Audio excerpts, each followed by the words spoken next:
आज हम परमेश्वर के वचन से सीखेंगे। परमेश्वर का विषय जो हम इधर सीख रहे हैं बेसिक बातें हैं, बुनियाद की बातें हैं। हर किसी को मालूम होना चाहिए मेरा परमेश्वर कौन है, उसका स्वभाव क्या है। तो परमेश्वर का स्वभाव हम देख रहे हैं, उसके स्वभाव में क्या क्या गुण है। हमने पिछले दिनों से वो इधर सीख रहे हैं। तो आज हम देखेंगे परमेश्वर दयालु परमेश्वर है, दया का सागर है, दया से भरा हुआ है। वो न केवल वो पवित्र खाली है, न केवल वो न्याय करने वाला है, बल्कि उसके साथ साथ वो क्या भी है, वो प्रेमी भी है। हमने सीख लिया। और वो क्या भी है, वो परमेश्वर दया का सागर भी है, दयालु। अगर परमेश्वर दयालु ना होना, अगर दयावंत ना होता, तो शुरू से ही जब इंसान को बोला था कि जिस दिन फल खाएगा उसी दिन क्या होगा, निश्चय मरेगा, तो मर जाना था कि नहीं, खत्म हो जाना था। लेकिन परमेश्वर के स्वभाव में क्या भी है, प्रेम भी है, दया भी है, अनुग्रहकारी भी है परमेश्वर। ठीक है ना। तो भजन संहिता 103 अध्याय निकाल लेंगे। 103 अध्याय 103 का 8। यहोवा दयालु और अनुग्रहकारी, विलंब से कोप करने वाला और अति करुणामय है। इसका आगे भी थोड़ा सा आप पढ़ सकते हैं। देखो थोड़ा सा और आगे पढ़ लीजिए। 9 मैं पढ़ता हूँ, इसमें थोड़ी आवाज़ दूर से आती नहीं ना उतनी। वह सर्वदा वाद विवाद करता न रहेगा, न उसका क्रोध सदा के लिए भड़का रहेगा। उसने हमारे पापों के अनुसार हमसे व्यवहार नहीं किया। आदम के साथ भी आदम के पापों के अनुसार थोड़ा व्यवहार किया। अगर आदम के हवा के पापों के अनुसार व्यवहार करता, परमेश्वर ने कहा था जिस दिन खाएगा मरेगा, तो उसी दिन मर जाना चाहिए था कि नहीं, शरीर में भी। लेकिन परमेश्वर क्या भी है, प्रेमी भी है, दया का सागर, दयालु है, विलंब से क्रोध करता है। विलंब क्रोध जरूर करेगा, न्यायी है, न्याय जरूर करेगा। उस समय भी न्याय आया, न्याय भी आया, लेकिन दया और प्रेम भी प्रकट किया। न्याय क्या आया, इंसान उसी समय आत्मा में मर गया, वाटिका से बाहर है। लेकिन प्रेम क्या है, तेरे लिए एक मेमना वध हुआ, उसका चमड़ा उतार कर तेरे नंगे तन को ढांपा, तुझे वायदा दिया कि इस तरह का वंश आएगा। तो परमेश्वर के पूरे स्वभाव को हमने समझना। मेरा सृजनहार कौन है, मेरा सृष्टिकर्ता कौन है। जब एक व्यक्ति अपने परमेश्वर को, सृजनहार को, वो कितना प्रेमी है, कितना दयालु है, अनुग्रहकारी है, दंड मेरा था, सजा मेरी थी, लेकिन वो मुझ पापी के लिए क्रूस पर आकर मरा। जब एक व्यक्ति को ये सच्चाई मालूम चलती है, ये सच्चाई उसको नया जन्म देती है, ये सच्चाई उसकी आंखें खोलती है, उसको एक नई जिंदगी मिलती है। वो अंधेरे में नहीं चलेगा, अज्ञानता में नहीं चलेगा। शैतान को अब अपना बाप बोलकर, अपना प्रभु बोलकर चल ही नहीं सकता, जिसको आज तक बोलकर चलता आया है। ठीक है ना। तो इधर लिखा है, उसने हमारे पापों के अनुसार हमसे व्यवहार नहीं किया और न हमारे अधर्म के कामों का बदला हमें दिया है। हमारे अधर्म इतने ज़्यादा थे, हमारे अधर्म के कामों का बदला हमें नहीं दिया। किसको दे दिया, लिखा परमेश्वर ने जगत से ऐसा प्रेम किया, अपना एक प्रिय इकलौता पुत्र दे दिया। उसको दिया है सारा बदला। हमारे अधर्म का बोझ यीशु ने उठा लिया, हम पापियों की सारी सजा यीशु ने ले ली। ये पिता के प्यार का सबूत है। परमेश्वर दया का सागर है, प्रेम करने वाला परमेश्वर है। दया का मतलब पापियों से भी क्या करता है, हम पापियों से, बैरियों से, अपने शत्रुओं से कभी दया करेंगे कभी उन पर? हम हमारे अंदर, इंसान के अंदर वो क्वालिटी नहीं है, लेकिन परमेश्वर में वो क्वालिटी है। परमेश्वर दया का सागर है, प्रेम की खान है। पिछले दिनों हमने सीख लिया परमेश्वर प्रेमी है कर। ठीक है ना।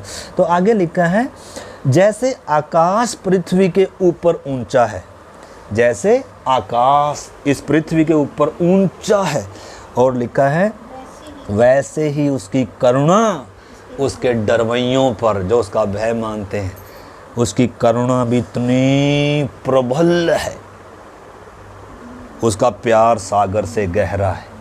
दया सागर से भी ज़्यादा है उसकी, इसलिए यीशु को बोला जाता है कि यीशु दया का, यीशु दया का बहता सागर, यीशु दया का बहता सागर, यीशु है दाता महान, यीशु है दाता महान। बोलो मुक्ति दिलाए यीशु नाम, शांति दिलाए यीशु नाम। आमीन। तो इधर आगे लिखा है उदयाचल से अस्ताचल जितनी दूर है, मतलब पूर्व से पश्चिम जितनी दूर है ना, इतनी दूर उसने हमारे पाप क्या कर दिए, दूर कर दिए, क्षमा कर दिए। जो उसके पास आए, जिन्होंने उस पर विश्वास किया, अब उनके ऊपर दंड की आज्ञा नहीं है। एक उडाऊ पुत्र था, वो उदाहरण दिया यीशु मसीह ने, एक दयालु पिता का उदाहरण दिया। उडाऊ पुत्र सब कुछ बर्बाद कर दिया, पिता की सारी संपत्ति को बर्बाद कर दिया, पिता के खिलाफ चला, पिता के प्यार को तुच्छ जाना, पिता की सारी आज्ञाओं को तोड़ा। लेकिन जिस दिन वो अपने आपे में आया, हम उसको देखेंगे, जिस दिन अपने आपे में आया, पिता इंतजार कर रहा था कब ये अपने आपे में आएगा, कब ये होश में आएगा। धीरज धरे हुए था। ये तो पक्का है कि न्यायी होने के कारण न्याय आएगा, लेकिन धीरज धरता है। दया का सागर है, चाहता है कि कोई नाश ना हो, चाहता है कि सबका उद्धार हो जाए, इसलिए इंतजार करता है मेरा बच्चा लौट कर आएगा, मेरा बच्चा लौट कर आएगा। भले ही गुनाह कर रहा है भी मेरे खिलाफ, भले वो पाप कर रहा है, लेकिन एक दिन उसके अंदर वो अपने आपे में आएगा। उसको एहसास होगा कि मैंने स्वर्ग के विरोध में और मेरे बाप के विरोध में मैंने क्या किया, पाप किया। उस दिन का इंतज़ार कर रहा है बाप। और आपको मालूम है जिस दिन वो आया, हम उसमें आएंगे। तो थोड़ा सा पहले इधर पढ़ लीजिए, लिखा है उदयाचल से अस्ताचल जितनी दूर है, उसने हमारे अपराधों को हमसे उतनी दूर कर दिया। जैसे पिता अपने बालकों पर दया करता है, वैसे ही यहोवा परमेश्वर अपने डरवैयों पर दया करता है। तो हम क्या सीख रहे हैं? परमेश्वर दयालु परमेश्वर, दया करने वाला परमेश्वर है, दया का सागर है। लिखा है क्योंकि वह हमारी सृष्टि जानता है, उसको याद रहता है कि मनुष्य क्या है, मिट्टी है। गलती हो गया मेरे बच्चे से, इन्हें गलती कर दी, गलती का उसी समय सजा नहीं दे रहा है, सजा तो पक्का मिलेगी, लेकिन इंतज़ार कर रहा है, मौका दे रहा है, मन फिराव का मौका दे रहा है। दया का सागर है। यदि वो अपने आपे में आ जाए, पापी, भटका हुआ पापी, विरोध में चलने वाला पापी, अपनी इच्छा अभिलाषाओं में चलने वाला पापी, पाप करने वाला, वो उडाऊ पुत्र के जो उदाहरण यीशु ने दिए, देखो हम वो देख ही लेते हैं। लूका 15 अध्याय में हम देखेंगे, लूका 15 अध्याय, यीशु ने उदाहरण दिया। किसी के दो पुत्र थे। आपने कई बार शायद आंटी ने तो सुना है, बहन ने भी, लेकिन आपने उसका नहीं सुना। यीशु ने खोई हुई भेड़ का उदाहरण दिया, खोए हुए सिक्के का उदाहरण दिया, ठीक है ना। उसी प्रकार प्रभु ने कहा जब एक पापी मन फिराता है तो स्वर्ग आनंद मनाता है। फिर उसने उडाऊ पुत्र का उदाहरण दिया। इसमें लिखा है 11 में पढ़ते हैं 15 का। फिर उसने कहा किसी मनुष्य के 2 पुत्र थे। उसने उनमें से छोटे पुत्र ने पिता से कहा, पिता, हे पिता, संपत्ति में से जो भाग मेरा हो वह मुझे दे दीजिए। उसने उनको अपनी संपत्ति बांट दी। किसको? आपने समझना, आदम को परमेश्वर ने सिरजा है, परमेश्वर की ही संपत्ति है। ये जो हम जीवन और श्वास जो हम ले रहे हैं ना, ये धरती पर जो भी कुछ है ये परमेश्वर की संपत्ति है, हमारा कुछ नहीं है।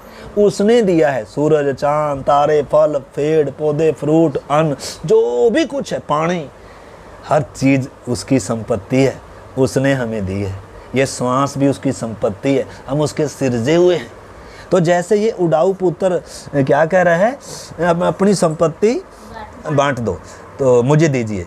तो उसने पिता ने अपनी संपत्ति उनको बांट दी और लिखा बहुत दिन न बीते थे कि छोटा पुत्र सब कुछ इकट्ठा कर कर दूर देश में चला गया, यानी कि पिता से दूर चला गया, अपनी मनमर्जी पूरी करने के लिए चला गया। अच्छा। हाँ, तो आगे लिखा है और वहाँ कुकर्म में उसने अपनी सारी संपत्ति क्या कर दी, उड़ा दी। कुकर्म में, पापों में, वेश्याओं के पास जाकर दारू पी, यानी कि कुकर्मों में उड़ा दी।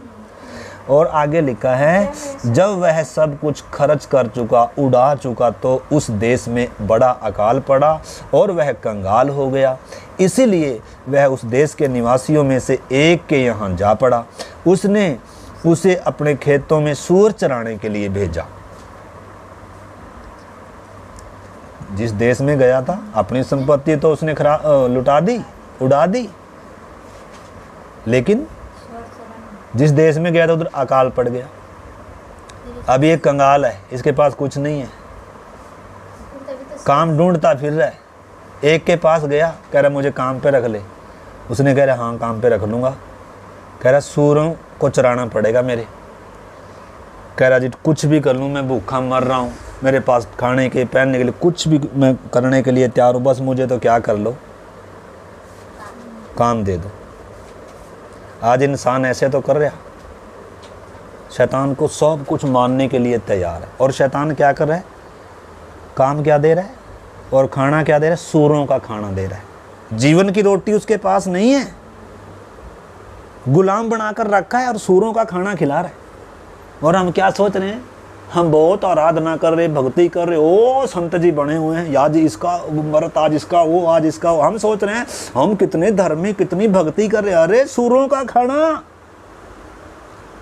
ये जीवन की रोटी नहीं है, वो आपका कर्ता नहीं है जिसको आप क्या कर रहे हो, दंडवत कर रहे हो और जो क्या कर रहे हो उसको अपना सब कुछ मान कर बैठे, वो तो सूरों का मालिक है। और हमारी इस दशा में वो हमारा लाभ उठा रहा है। हम उड़ाऊ पुत्रों के समान है जो अपनी पिता की संपत्ति कुकर्मों में उड़ाकर, और क्या हो रहे हैं, मतलब वो संबंध टूटा हुआ है, वो आनंद नहीं है, वो शांति नहीं है, इसलिए आनंद ढूंढ रहे हैं, इसलिए शांति ढूंढ रहे हैं, इसलिए क्या कर रहे हैं, जगह जगह जा रहे हैं, भाई हमें जीवन दे दो, हम पर दया कर दो। कोई सूरों का मालिक आ रहा है इधर, ये शैतान को दर्शाता है। और क्या कर रहा है, कह रहा है हाँ, लिखा है सूअर चराने के लिए भेजा और वह चाहता था कि उन फलियों से जिन्हें सूअर खाते हैं अपना पेट भरे। कह रहा तुझे खाना नहीं मिलेगा, जीवन की रोटी नहीं है मेरे पास, जो सूअर खाते हैं वही। तो सूअर क्या वहाँ उनके लिए ब्रेकफास्ट बना होता है क्या, नाली में क्या खाते हैं, अरे गंदगी खाते हैं। तो हम भी क्या ही खा रहे हैं, अगर जीवन की रोटी अभी तक खाई नहीं, असली सच्चे परमेश्वर को अभी तक पहचाना नहीं, दुनिया क्या खा रही है, अरे सूरों की खाना खा रहे हैं। वो जीवन की रोटी नहीं है, उससे पेट नहीं भरेगा, उससे जीवन नहीं मिलेगा। कितने लोग हमारे घर से पूजा करते हैं ना, तो सूअर को काट। वो विषय नहीं है, ये वो विषय नहीं, आपने समझना। मतलब जो इंसान क्या कर रहा है, इसने परमेश्वर पिता से संबंध टूटा हुआ है, अपनी सारी संपत्ति कुकर्मों में उड़ा रहा है और किसके वश में पड़ा हुआ है, किसी ने इसको अपना गुलाम बनाकर रखा है और इसको सूरों का भोजन खिलाया जा रहा है, जीवन की रोटी नहीं है। तो शैतान ने लोगों को क्या देकर रखा हुआ है, झूठी भक्ति, ये करो तुम्हारी शांत मुक्ति मिलेगी, तुम्हें उद्धार मिलेगा। अरे ये किसका खाना है, आप समझ सकते हैं। बोलो यीशु मसीह के लहू की जय। सूरों का भोजन खा रहे थे, मैं एक दिन सूरों का भोजन खा रहा था बहन जी। जो हम दुनिया में जो भी कर रहे थे वो सूरों का आप भोजन का अर्थ किस चीज़ से होता है, हमें जीवन मिलने से होता है। भोजन का अर्थ, भोजन हम क्यों खाते, ताकि हमें जीवन मिले। तो जो भोजन हम खा रहे थे उससे क्या नहीं मिल रहा था, यानी कि जो भी कुछ हम साधना भक्ति जो भी कुछ कर रहे थे उससे पापों की क्षमा नहीं थी, उद्धार नहीं था। वो किसके समान थी, इसलिए प्रभु कह रहा है जीवन की रोटी मैं हूं। अरे तुम्हारे बाप दादों ने बहुत कुछ खाया होगा, लेकिन वो तो खाकर मर गए। जीवन की रोटी मेरे पास है, मैं तुझे जीवन दूंगा। मेरे पास आओ, जो इस रोटी में से खाएगा वो कभी नहीं मरेगा। तो जीवन की रोटी यीशु मसीह है। जीवन की रोटी ये परमेश्वर का वचन है। जीवन परमेश्वर के पास है, शैतान के पास जीवन नहीं है। उसने तो धोखे में डालकर रखा, वो नकली देकर रखा है, इससे तुझे जीवन मिलेगा, ऐसा कर ले, इतनी बैठकर इतनी बार ऐसा कर लो, ऐसा कर लो, आज मंगलवार है, आज ये है, आज ऐसा कर लो। उससे मुक्ति मिलेगी क्या? जीवन मिलेगा क्या? तो क्या है वो? सूरों की फली है। अब कब तक खाएंगे?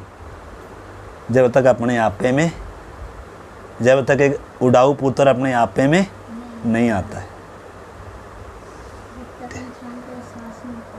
जब तक अपने पापी होने का एहसास नहीं करता इंसान, तब तक उसको उद्धार की ज़रूरत भी फील नहीं होगी।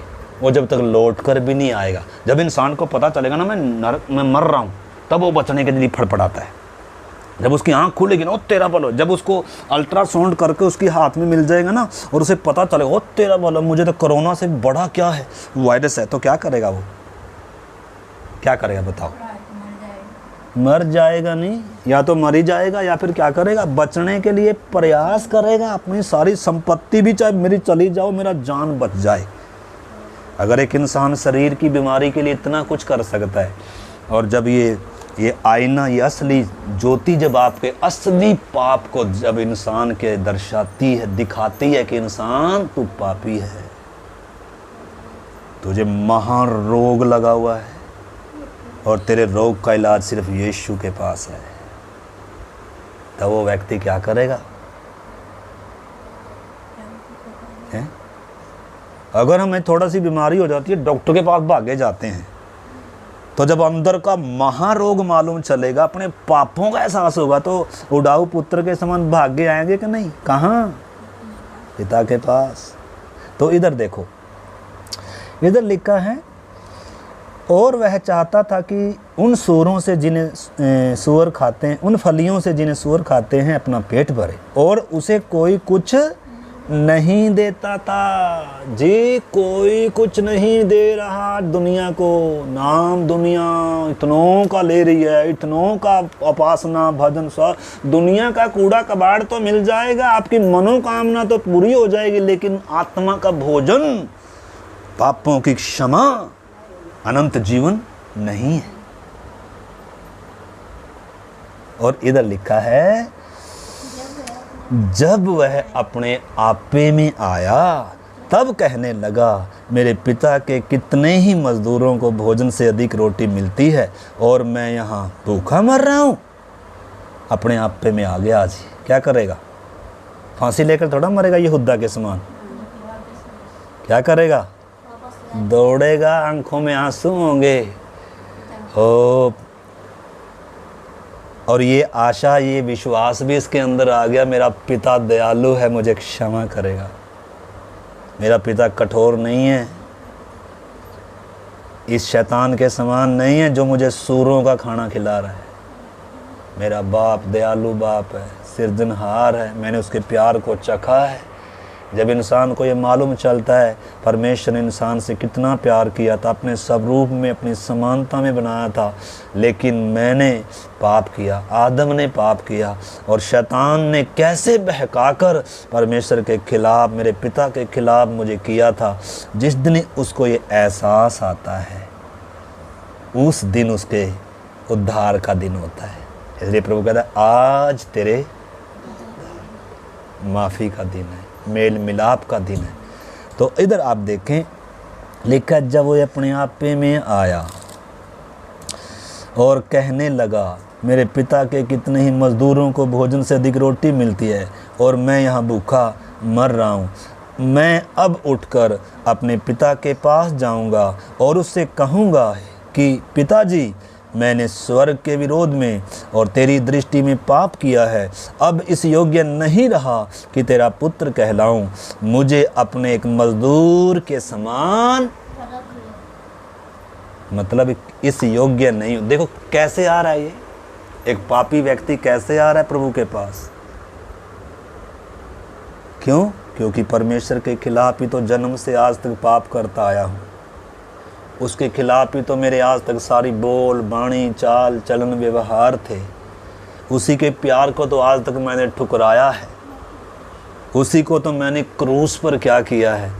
जब ये पापी होने का एहसास करता है, पिता के प्यार को जब एहसास करता है, उस दिन उसकी ज़िंदगी का एक नया अध्याय आरंभ होता है और वो लौट कर आ रहा, मन फिरा कर आ रहा, पश्चाताप के साथ आ रहा, रोते हुए आ रहा, पापों की माफ़ी पाने के लिए आ रहा, पिता परमेश्वर से मेल मिलाप करने के भाव से आ रहा, पुत्र बनकर नहीं आ रहा, लेकिन क्या कह रहा है, मुझे मजदूर के मानिंद रख ले। आकड़ के नहीं आ रहा, आकड़ के आएगा तो स्वीकार करेगा नहीं। घमंड इंसान को अपना छोड़ना पड़ेगा, अपने पापों को मानना पड़ेगा। दयालु बाप क्या करेगा? दया करेगा। अगर वो दया ना करे तो वो फिर बाप नहीं है। शैतान कभी दया नहीं करता, उसके आगे कितना ही गिड़गिड़ा लो, कितना ही गिड़गिड़ा लो, कितना ही उसको बोलो जी मुझे मुक्ति दे दो, मुझे ये कर दो, मेरी आंखें खोल दो, मुझे जीवन दे दो, उसके पास है ही नहीं है।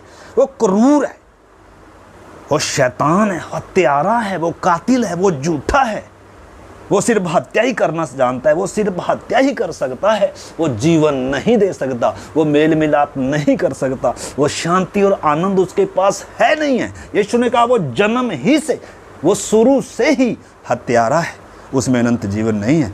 अनंत जीवन मेरे पास है, मेरे पास आओ।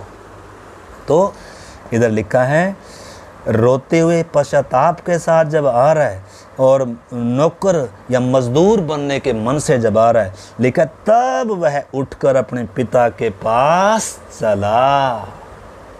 और क्या कर रहा है? वह अभी दूर ही था। क्या लिखा है? अभी दूर ही था कि उसके पिता ने उसे देखकर क्या खाया? देखा। यानी कि उड़ाऊ पुत्र ने पहले नहीं देखा अपने पिता को, बल्कि पिता ने इसको देख लिया दूर से कि आ रहा। यानी कि पिता की नज़र किस पर लगी हुई है? हर एक पर लगी हुई है। लौट कर आएगा, हर एक को प्यार करता है, एक एक पर नज़र लगी हुई है। हमारा पुत्र चला जाए आंटी जी तो नज़रें रहती है कि नहीं? भले ही बुरा है वो, भले ही हमारे आते शायद इधर से पकड़ेगा गले से, लेकिन फिर भी क्या रहती? हाय मेरा बच्चा, हाय मेरा बच्चा। अरे वो उसको कितना प्यार होगा, उसी ने तो हमारे अंदर ये ममता डाली हुई है, उसी ने तो हमारे अंदर ये प्यार डाला हुआ है। वो कितना प्यारी प्रेमी होगा, कितना प्यार करता होगा हमसे। सबूत दिया है क्रूस पर हम पापियों के लिए आकर। ठीक है, परमेश्वर ने जगत से ऐसा प्रेम रखा। ठीक है ना? तो इधर हम देख सकते हैं दूर ही था अभी उड़ाऊ पुत्र, लेकिन सच्चा पश्चाताप आ चुका है इसके अंदर, मन फिराव आ चुका है, पापों का एहसास इसको आ चुका है और ये लौट कर आया है और मजदूर बनने के मन से आया है। तो बाप, इधर देखो लिखा है बाप ने तरस खाया और दौड़कर उसे गले लगाया और बहुत क्या किया। आहा, यहाँ से एक व्यक्ति की ज़िंदगी की क्या हो रही है? देखो नहीं शुरू, ये है उद्धार, यह है पापों की क्षमा।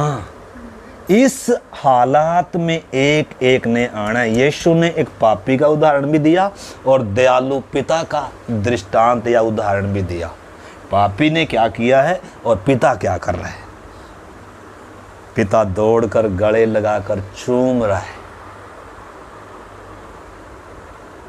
और आगे लिखा है चूमा। पुत्र ने उससे कहा पिताजी, मैंने स्वर्ग के विरोध में और तेरी दृष्टि में पाप किया है, अब इस योग्य नहीं रहा कि तेरा पुत्र कहलाऊं। परंतु पिता ने अपने दासों से कहा, झट अच्छे से अच्छा वस्त्र निकाल कर उसको पहनाओ और उसके हाथ में अंगूठी और पाँव में जूतियां पहनाओ। इसे देखें बेहतर, यानी कि जब ये आया है इसके पाँव में जूती नहीं है, कपड़े नहीं है, और अंगूठी अधिकार को दर्शाती है, उस अधिकार को दर्शाती है, पुत्र होने के अधिकार को दर्शाती है। तो ये सारा अधिकार भी,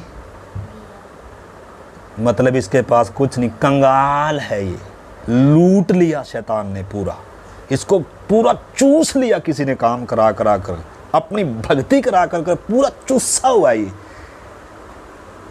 इसके पास कुछ नहीं है पिता के पास देने के लिए, सिर्फ टूटा और पश्चातापी मन है, पापी मन है, खाली मन है, बाप कुछ नहीं, सब बर्बाद हो चुका है, मुझ पर क्या कर दया कर। ये है एक पापी की असली तस्वीर। जो ऐसे आएंगे उन पर बाप दया करता है, चूमता है, दौड़कर वस्त्र पहनाता है, वस्त्र दिखाता है, उद्धार के वस्त्र को दर्शाता है, अधिकारी देता है, पुत्र बनाता है। नौकर थोड़ा बना के रखेगा, पुत्र ही बनाएगा।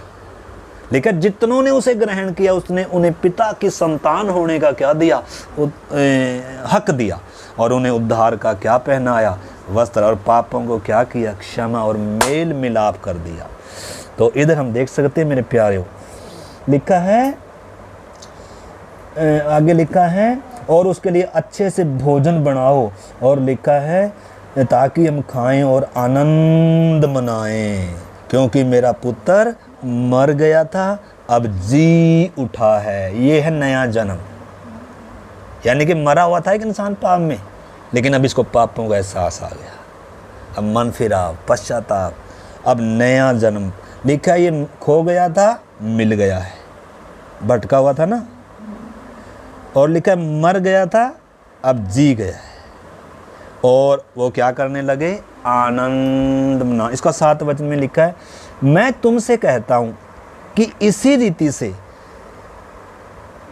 एक मन फिराने वाला पापी के विषय में भी स्वर्ग में इतना ही आनंद होगा जितना कि 99 धर्मियों के विषय में नहीं, जिन्हें मन फिराने की आवश्यकता नहीं है। तो आज जो हम सीख रहे हैं दयालु पिता के बारे में, कि परमेश्वर दया का सागर है, दया करने वाला है। अब नहीं तो वो बोल सकता था ना, आ गया तू मेरे घर से इधर इस मेरे घर में घुसना नहीं। हम है ना, हम इंसान हैं। अगर हमारे साथ किसी ने बेटे ने ऐसा किया होगा ना, डंडा लेके आगे बैठे होंगे, आ जा इधर, तो उन्हें अपना मुंह कैसे दिखाया मुझे, इधर आ कैसे गया, ऐसे लेके बैठेंगे ना। लेकिन वो बाप क्या है, दयालु है, स्वर्गीय पिता। इसलिए वो चाहता है हम भी किसके समान बन जाएं, उसी के समान। इसलिए देखो मत्ती 5:7,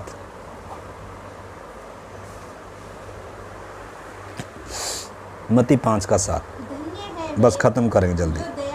धन्य हैं वे जो दयावंत हैं।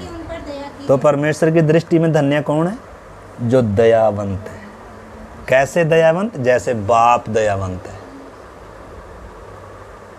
ऐसे ही जो दयावंत है माता जी, वो क्या है, परमेश्वर की दृष्टि में धन्य हैं। और दया भी किन पर होगी, उन्हीं पर होगी। जो दूसरों पर दया नहीं करते उस पर भी दया नहीं होगी। हाँ, अगर हम किसी के पाप माफ नहीं करते तो हमारी भी माफी नहीं है। इसलिए यीशु ने कहा पहले तुम दूसरे को क्षमा करो, दूसरों पर दया करो, तो तुम्हारा स्वर्गीय पिता भी क्या करेगा। अगर हम दया पाना चाहते हैं परमेश्वर से, तो दया करनी भी सीखनी होगी, क्योंकि परमेश्वर दयालु है। आपको मालूम है ना, उस समय के धार्मिक लोग, फरीसी लोग, धर्मी लोग एक पापी स्त्री को पकड़ कर लेके आए, और किसने व्यभिचार किया है और बताया इसके साथ, हमारी व्यवस्था तो कहती है कि इसको पत्थर मार मार के इसको मार दो। और यीशु से पूछा तू क्या कहता है, इसके लिए क्या किया जाए। तो यीशु भूमि पर ऐसे लिखने लग गया। क्या बता रहा कि मैं वही हूँ जिसने व्यवस्था लिख कर दी है, वही हूँ मैं, ये मेरी उंगली से लिखी गई है, वो मैंने ही कहा था। लेकिन अब मैं ये कहता हूँ, क्या कहा यीशु ने, कहा जिसने पाप ना किया वो पहला पत्थर उठाए। मतलब दूसरे पर पत्थर उठाने का हक उसे ही है जिसने पाप। अगर हम खुद पापी हैं तो हम दूसरे का न्याय कैसे कर सकते हैं। हमें भी दूसरों पर दया करनी चाहिए, तो यीशु ने कहा भाई जो तुम में से बिना वो हो ना, जो निष्कलंक हो, जिसने पाप नहीं किया, वो पहला पत्थर मारे। अब उनके अंदर, सब के अंदर क्या था? विवेक था ना। पत्थर तो हाथ में थे, मारने के लिए भी तैयार थे, लेकिन यीशु ने कहा जिसने पाप ना किया हो वो पहला पत्थर मारे। तो सारे लिखा, छोटे से बड़े तक सब चले गए, क्योंकि सबका विवेक क्या बता रहा था? मैं पापी हूँ, मैं पापी हूँ, मेरा हक ही नहीं है इसको मारना। एक ही था जो निष्पाप था, यीशु मसीह। उसने पूछा जब सारे चले गए, किसी ने तुझे नहीं मारा? कह रहा प्रभु जी मुझे किसी ने नहीं मारा। कह रहा जा फिर मैं भी तुझे नहीं मारता, लेकिन आगे से पाप। दया का सागर है, जिसको हक था सजा देने का, जिसको हक था पत्थर मारने का पहला, क्योंकि उसने कभी पाप नहीं किया था, वो क्या कर रहा है? दया कर रहा है। क्या कह रहा है? जा मैं भी तुझ पर पत्थर नहीं मारता, मैं भी तुझे सजा नहीं देता, मौका दे रहा है। ठीक है ना? तो इसलिए 12 का 7 भी पढ़े। हाँ जी, 12 का 7, मत्ती 12 का 7।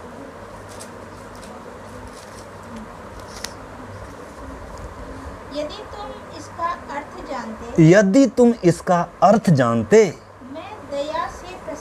मैं दया से प्रसन्न होता हूँ, बलिदान से नहीं। तो परमेश्वर किससे प्रसन्न होता है? बलिदानों से।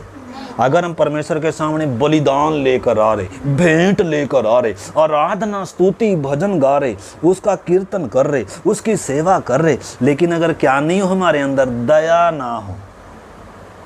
उस समय के फरीसी लोग व्यवस्था को तो मानते थे, लेकिन उनके अंदर दया नहीं थी किसी के प्रति, कठोर थे वो जमा। इसलिए प्रभु क्या कह रहा है? भाई मैं किससे प्रसन्न हूं? तो पहले इसका अर्थ तुम जान लो कि मैं दया से प्रसन्न होता हूं, बलिदानों से नहीं। आज दुनिया क्या कर रही है? भेंट, बलिदान, भक्ति सब कर रही है, लेकिन अंदर दया, पड़ोसी से प्यार।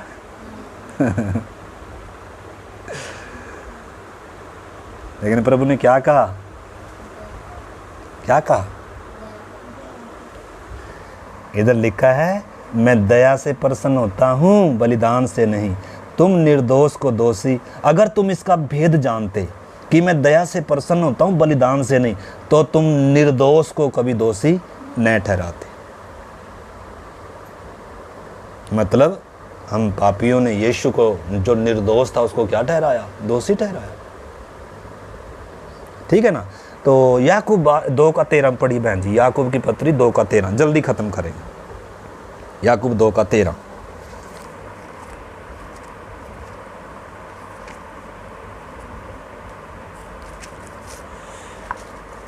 क्योंकि जिसने दया नहीं की, 2 का 13 निकालिए। ये याकूब की पत्री 2 का 13। इब्रानियों के बाद है, याकूब 2 का 13। क्योंकि जिसने दया नहीं की, उसका न्याय बिना दया के होगा। ध्यान से समझना। इसलिए प्रभु कहता धन्य है जो दयावंत है, उन पर दया की जाएगी। अगर आप दया नहीं करते दूसरों पर, आप परमेश्वर से दया की उम्मीद ही ना रखो। दया किस पर? हाँ, आप दूसरों को क्षमा करोगे तो क्षमा मिलेगी। अगर मैं तो क्षमा करने के लिए तैयार नहीं, मैं तो लाठी लेकर आ जाता हूँ और परमेश्वर को बोलूँ प्रभु मुझ पर दया कर दो ना, बोले हे कपटी, पहले माफ कर आ, फिर माफी पा। पहले दया कर, फिर दया पा। इधर लिखा है जिसने दया नहीं की, उसका न्याय बिना दया के किया जाएगा।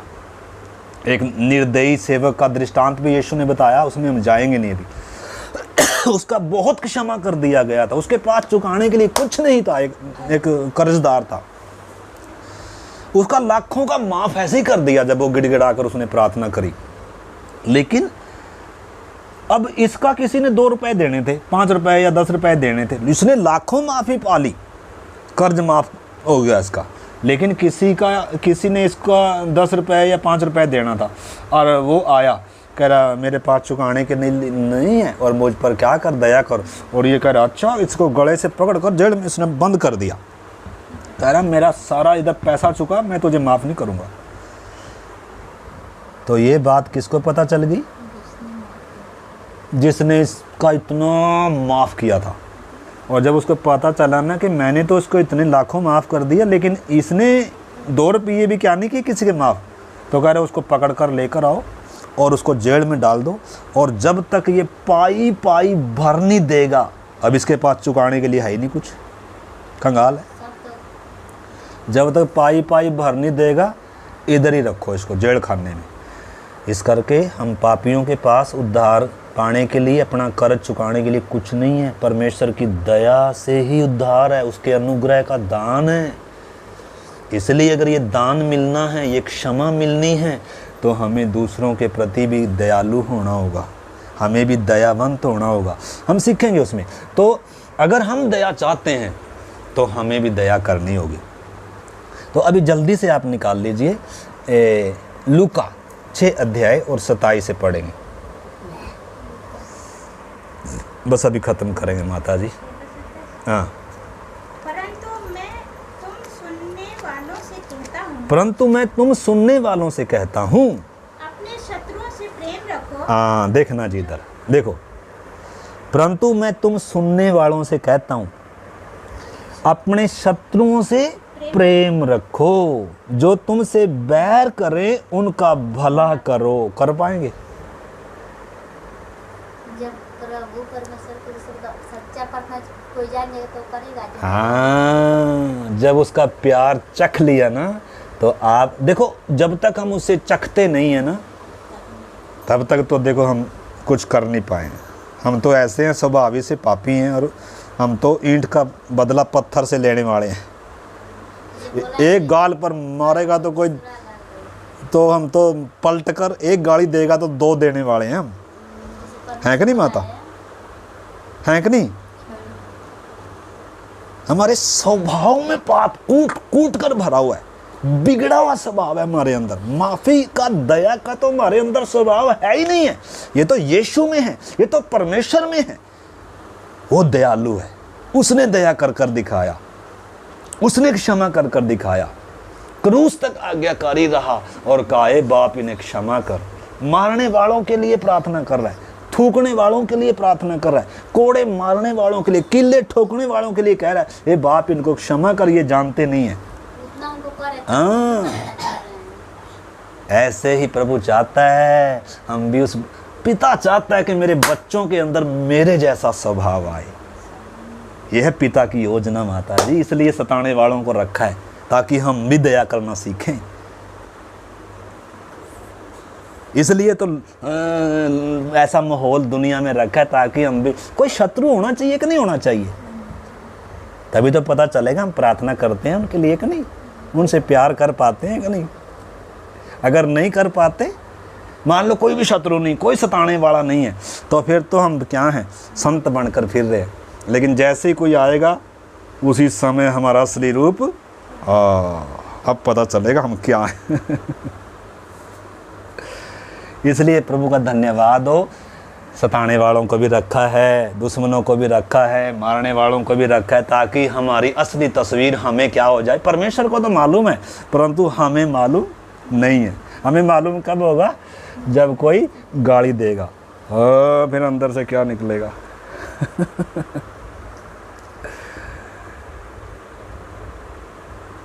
तो परमेश्वर चाहता है हम भी क्या बने, दयालु। कह रहा मैं तुम सुनने वालों से कहता हूँ अपने शत्रुओं से प्रेम रखो, और जो तुमसे बैर रखते हैं उनका भला करो, और जो तुम्हें श्राप दें, जो तुम्हें क्या दोगे आप? दे पाएंगे? यीशु से अलग होकर आप कुछ भी कर, यीशु में वो पावर है। यीशु नया मन देता है, यीशु नई जिंदगी देता है, यीशु आपके अंदर ईश्वरीय स्वभाव को उत्पन्न करता है, अपनी आत्मा देता है। उसकी आत्मा में वो वरदान है, वो फल है। आप दुश्मनों से प्यार कर पाओगे, सताने वालों के लिए प्रार्थना कर पाओगे। इधर लिखा है जो तुम्हारा अपमान करे उनके लिए क्या करो, प्रार्थना कर पाएंगे। ये मांग है यीशु मसीह की, डिमांड है ये उसकी। क्यों? क्योंकि उसके स्वभाव में दया है, वो दया से प्रसन्न होता है, बलिदानों से नहीं। हम उसका दिन रात प्रभु जी हालेलुया प्रभु जी, प्रभु कहता है नो नो नो, ये डिमांड है मेरी, कहने से नहीं। ये स्वभाव है मेरा। ठीक है ना। आगे लिखा है जो तेरे एक गाल पर थप्पड़ मारे उसकी ओर दूसरा भी फेर दे। कर पाएंगे? यीशु मसीह यीशु से अलग होकर तो देखो ये असंभव है, लेकिन यीशु मसीह में अगर हम हैं, परमेश्वर से प्रार्थना करते, उसका प्यार हम में आएगा, पवित्र आत्मा हमारे अंदर रहकर, प्रभु हमारे अंदर रहकर हमें वो अनुग्रह देगा कि हम क्या कर पाएंगे, हम ज्योति की समान जल पाएंगे। हम दूसरों को प्यार, क्योंकि दुनिया को ये प्यार चाहिए। दुनिया को मालूम होना चाहिए एक स्वर्गीय बाप है, वो हमें प्यार करता है। हमारे द्वारा परमेश्वर चाहता है कि मेरे प्यार को दुनिया इनके द्वारा चखे। वही तो है यीशु का गवाह बनना, वही तो है ज्योति की संतान बनना, वही तो है उसके गुणों को प्रकट करना, वही तो है नमक का स्वाद रखना। अगर नमक में नमक का स्वाद ना हो तो वो किसी काम का नहीं है।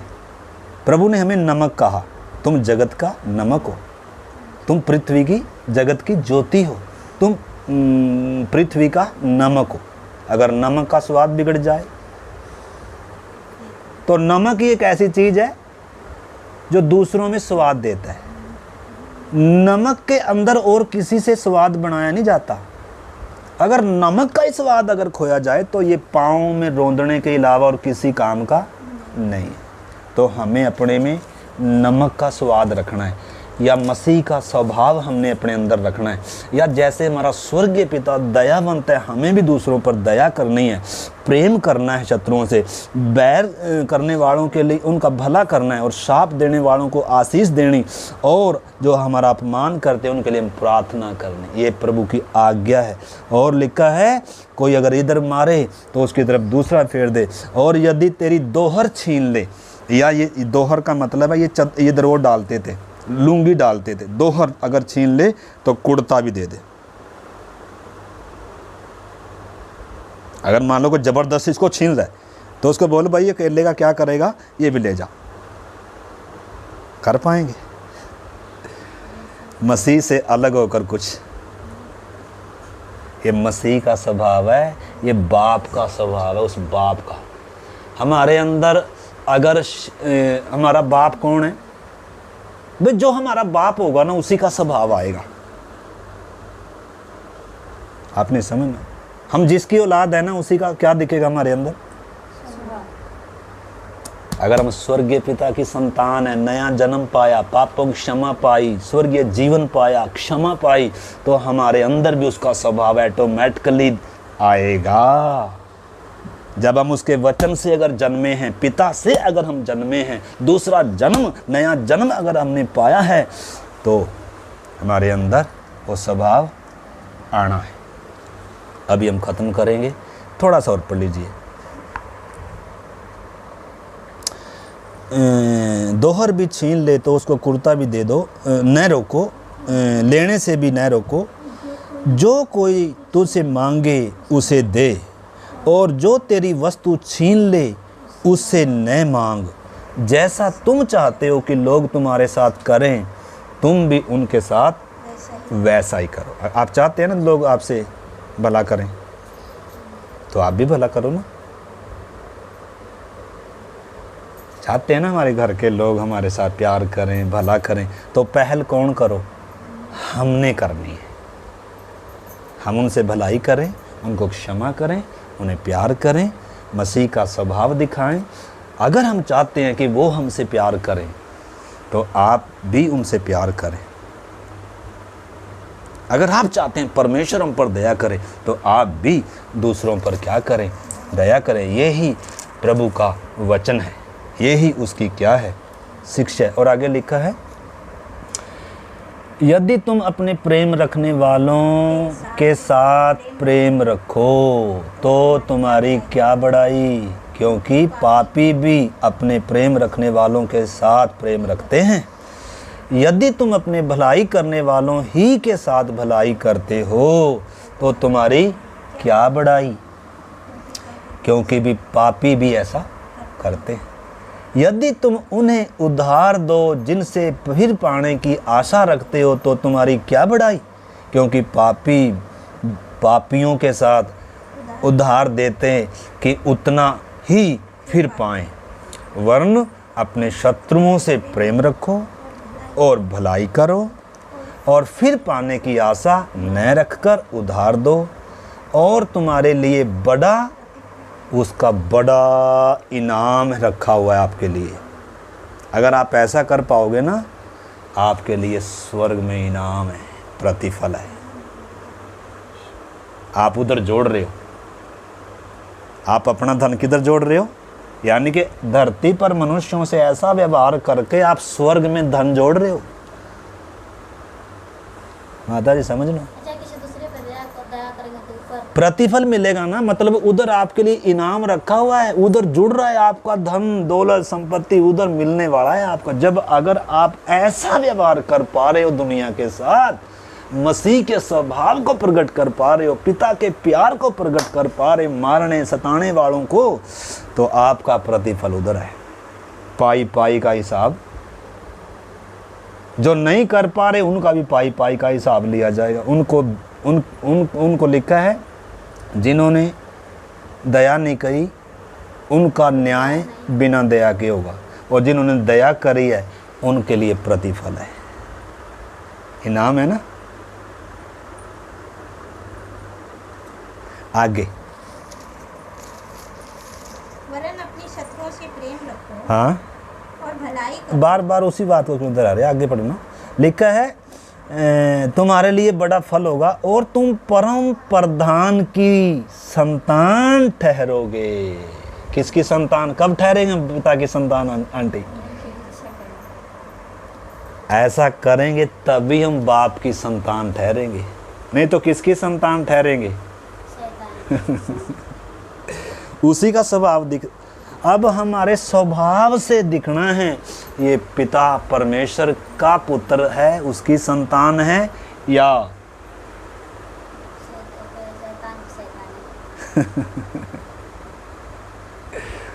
लिखा है झाड़ियों से कभी फल तोड़े नहीं जाते।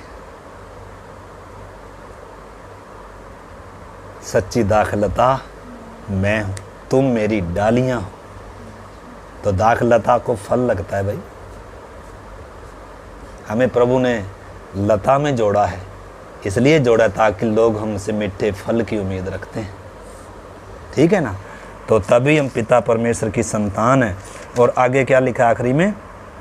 जैसा तुम्हारा पिता लिखा है तुम उसकी संतान ठहरे हो, क्योंकि वह उन पर जो दया नहीं करते और बुरों पर भी कृपालु है, जैसा तुम्हारा स्वर्गीय पिता दयावंत है, वैसे ही तुम भी दयावंत बनो। तो आज हमने क्या सीखा?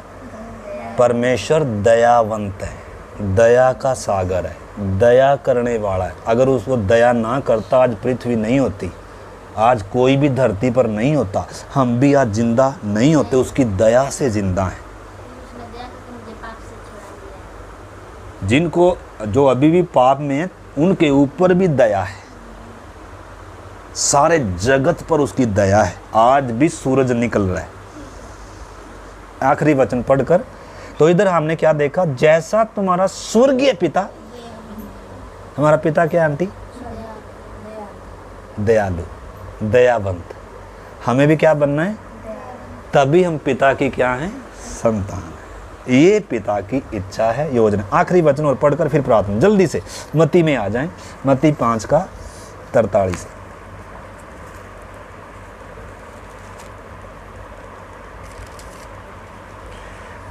हाँ, बस ये वचन पढ़ के फिर हम प्रार्थना करते हैं। तुम सुन चुके हो कि कहा गया था, अपने पड़ोसी से प्रेम रखना और अपने बैरी से बैर। कब कहा गया था? पुराने नियम में, कि अपने पड़ोसी से प्रेम रखना और अपने बैरी से क्या रखना?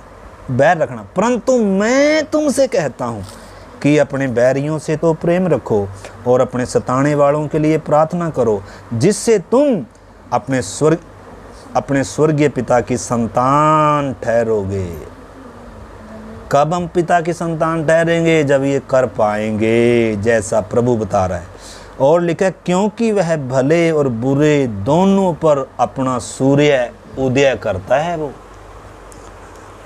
अगर परमेश्वर अगर उससे प्यार करने वालों से ही प्यार करता हो, अगर परमेश्वर भला करने वालों के साथ ही भला करता हो, तो फिर तो जो भला नहीं कर रहे, फिर तो जो बुरा कर रहे, उनको तो परमेश्वर अब तक का कभी का क्या कर देता? ख़त्म कर देता ना। उनके खेत में बारिश करता परमेश्वर, उनके ऊपर सूरज को उदय करता। देखो, परमेश्वर सबके साथ भलाई करे, दया से भरा है, दया का सागर है, दयालु है,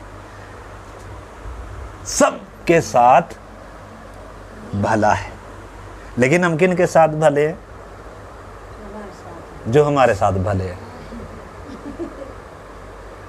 फिर हम परमेश्वर की संतान ना कहें अपने आप को, लेकिन उड़ाऊ पुत्र के समान अगर हम अपने पापों को मान लें, तो प्रभु हमें ऐसा बना देगा कि हम भी दूसरों से प्यार, पवित्र आत्मा हमारे अंदर आकर मसीह का जीवन जिएगा।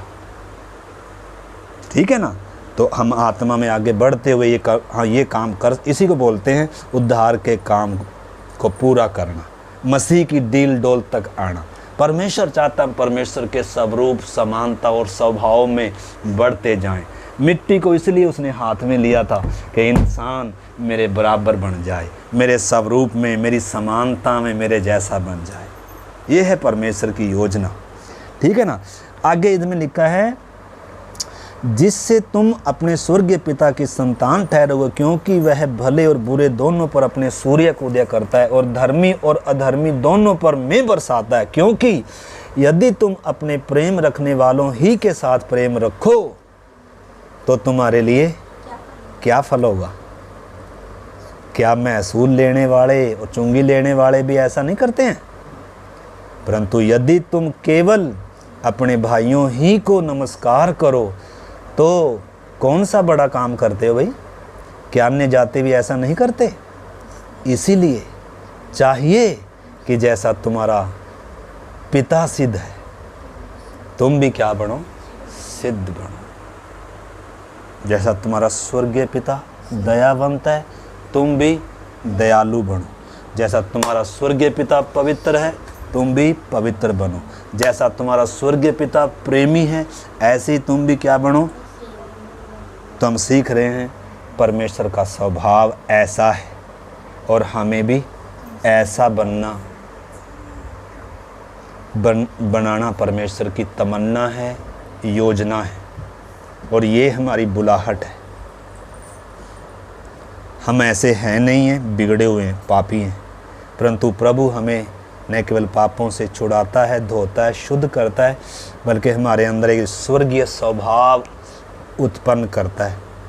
अपनी आत्मा के द्वारा वो प्यार हमारे अंदर डालता है, वो स्वभाव हमारे अंदर डालता है, ताकि हम दूसरों को प्यार कर सकते हैं, दूसरों पर दया कर सकते हैं। आइए हम प्रार्थना करें, प्रभु से विनती करें, प्रभु मेरे अंदर भी ऐसा मन आए, ऐसा स्वभाव आए। प्रभु तेरे स्वभाव को दुनिया मेरे द्वारा देखे, तेरे स्वभाव को, तेरे प्रेम को प्रभु दुनिया मेरे द्वारा देखे। प्रभु मुझे ऐसा बना दे, मुझे ऐसा बना दे प्रभु, मुझे ऐसा बना दे प्रभु।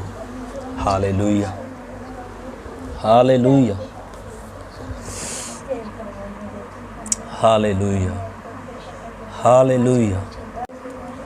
प्रभु मुझे भी प्रेम करना सिखा दूसरों से, बैरियों से, सताने वालों से। प्रभु मुझे भी क्षमा करना सिखा, दया करना सिखा। प्रभु तेरे जैसा मन आए, तेरे जैसा स्वभाव मुझ में आए प्रभु। हालेलुया, धन्यवाद प्रभु। आइए हम प्रार्थना करते हैं। धन्यवाद स्वर्गीय पिता, आपका धन्यवाद करते हैं मेरे महान परमेश्वर। आपकी अपार कृपा और दया और अनुग्रह को पहचानने के लिए आज आपने एक बार फिर से हमें जो मौका दिया मेरे पिता परमेश्वर, हम आपका धन्यवाद करते हैं। आप अपने दासों को लेकर आए प्रभु, आपका वचन हमें सुनने का मौका दिया प्रभु जी। पिता परमेश्वर, तू दयावंत है, तू चाहता है हम भी दयावंत बने प्रभु जी। हे मेरे महान पिता परमेश्वर, हम में वो खूबी नहीं है, वो खुदावंद परमेश्वर काबिलियत नहीं है प्रभु जी। हम अपने जीवनों को आपके चरणों में अर्पण करते हैं पिता परमेश्वर। तेरे समान तो हमें बना प्रभु, तेरे जैसे नम्र और दीन और दूसरों को क्षमा करने वाला मन दे प्रभु जी। अपने विरोधियों को, अपने सताने वालों के लिए प्रार्थना का जीवन तो हमारा होने दे मेरे परमेश्वर। हम निरंतर प्रभु तेरे स्वभाव में ढलते जाएं परमेश्वर। जैसे तू दयावंत है मेरे महान परमेश्वर, हम में से एक एक को प्रभु ऐसा दयावंत होने के लिए प्रभु जी आप हमारे जीवनों, मनो, हृदयों में काम करें प्रभु जी, ताकि हमारे चाल चलन के द्वारा, हमारे व्यवहार के द्वारा प्रभु जी और लोगों के बीच में भी प्रभु आपकी धन्य और पवित्र नाम की महिमा होने पाए प्रभु जी। दया कर प्रभु, तेरे हाथ में सौंपते हैं पिता परमेश्वर। आंटी को प्रभु, बहन सुनीता को भी प्रभु तेरे हाथ में सौंपती हूँ। सीखा गया वचन इनके हृदयों में भी प्रभु और मेरे जीवन में भी प्रभु बहुतायत से कार्य करे परमेश्वर। यह वचन हमारे हृदयों में बना रहे मेरे परमेश्वर, और यह वचन हमारे हृदयों में जो गहराई से जड़ पकड़ते हुए 100 गुना फलवंत होने पाए प्रभु जी। तेरे हाथ में सौंपती हूँ प्रभु जी। धन्यवाद करते हैं मेरे महान पिता परमेश्वर। आगे के जीवन में भी प्रभु आप हम सबकी सहायता करना प्रभु जी। तू एक एक दिन प्रभु तेरे पद चिन्हों पर चलने के लिए हमारी मदद कर, सहायता कर प्रभु। मांगते हैं प्रार्थना को यीशु मसीह के नाम से, आमीन।